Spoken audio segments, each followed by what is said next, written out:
Welcome to the BrainX channel. What is function notation and function values? Well, have a look at this function. F of x is equal to 2x plus 1. Now imagine the question asks us to find f of 3. What exactly does f of 3 mean? Does it mean f multiplied by 3? Is 3 replacing something? And what does the answer actually tell us? So I hope that by the end of this video that this notation will make complete sense to you. In the previous video, we said that a function is a relationship where every input has exactly one output. Now we are going to learn the notation that we use to write functions in maths. So let us start with f of x is equal to 2x plus 1. This letter f that you see is simply the name of the function. Now we often use f because we are talking about a function, but we could also call the function g, h, or any other letter. And this x that you see inside the brackets represents the input. And then f of x represents the output that the function gives us. Now I want you to be very careful here. This f of x does not mean f multiplied by x. The brackets in f of x are part of the function notation. So say for example, you see f of 5, that tells us that the input is 5. And if you see something like f of negative 2, then that negative 2 is the input. Now we can also connect this notation to that you already know. These two equations that you see on the screen describe the same relationship. In f of x equals 2x plus 1, the f of x represents the output of the function. And then this equation y equals 2x plus 1, the y represents the output of the function. So therefore we can say that f of x is equal to y. Let us go back to the question at the beginning of the video. We are given that f of x is equal to 2x plus 1, and we have to calculate the value of f of 3. Now what does that mean? Well, it means that this 3 inside the brackets tells us what the input is. So therefore, everywhere that we see x in our function, we replace x with 3. So I'm going to start by rewriting this function. And now everywhere that I see x, I'm going to replace it with 3. So it will be f, and then instead of x, I'm going to write 3 equals 2, and then instead of x, I'm going to write 3 plus 1. And now it is just a matter of simplifying the right-hand side. So f of 3 is equal to 6 plus 1. And that means that f of 3 is equal to 7. So what does this answer tell us?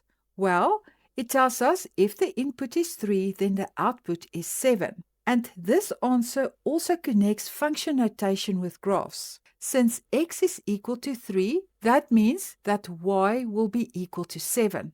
And this gives us the point 3, 7, which lies on the graph of the function. Now, just in case you are wondering where I get this from, remember this x equals 3 comes from this, and this y equals 7.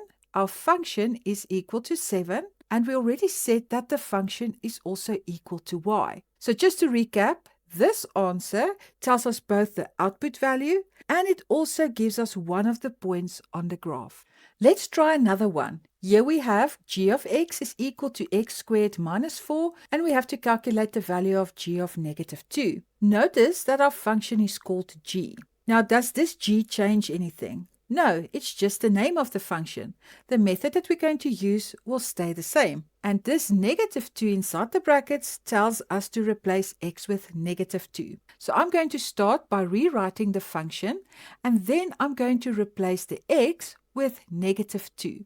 So now instead of x, I'm going to write negative 2. And that is equal to, and in brackets again, negative 2, and don't forget to square it, minus 4. And now all we have to do is to simplify the right-hand side. So negative 2 squared is 4, or you can also say negative 2 multiplied by negative 2 is 4, minus 4, and that gives us 0. So notice again, when our input is negative 2, the output will be 0. And this answer also means that the point negative 2, 0 lies on the graph of g. For our last example, we are going to change the question slightly. This time we have f of x is equal to 3x minus 1, and if f of x is equal to 11, calculate x.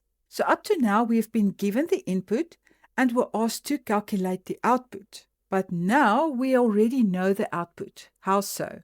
Well, we are told that f of x is equal to 11, and this 11 is the output. So if f of x is equal to 3x minus 1, we can replace this f of x with 11. So I'm going to start by writing our function, which is f of x is equal to 3x minus 1.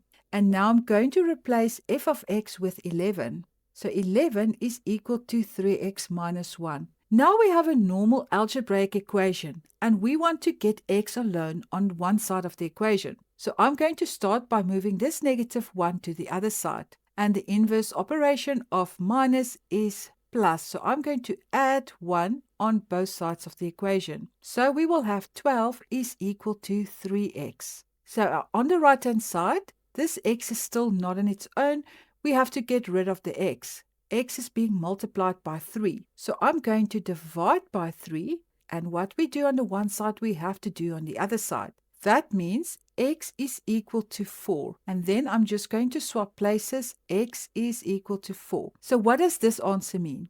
This means that x, which is 4, is the input. So what we can do is we can rewrite this part by adding our input. So I'm going to write f of 4 is equal to 11. So when you look at this, you'll know that when the input is 4, the output will be 11. And it also means that the point 4, 11 is a point on the graph of f. Before we finish, there are two important words that you are going to see when working with functions, and they are domain and range. For now, I only want you to understand what these words mean. The domain refers to the possible input values of a function. In other words, the x values. And the range refers to the possible output values.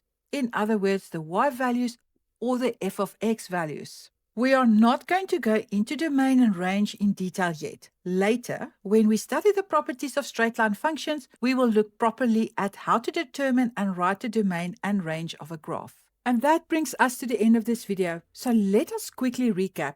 F of x is a function notation, and it does not mean f multiplied by x. And the value that is inside the brackets tells us the input. So if we have to find something like f of 3, we have to substitute 3 everywhere that we see x. And then if, say, f of 3 is equal to 7, then our input is 3 and the output is 7. And that will give us the point 3 and 7 that lies on the graph. And then finally, the domain refers to the possible input values, or our x values, while the range refers to the possible output values, or our y values.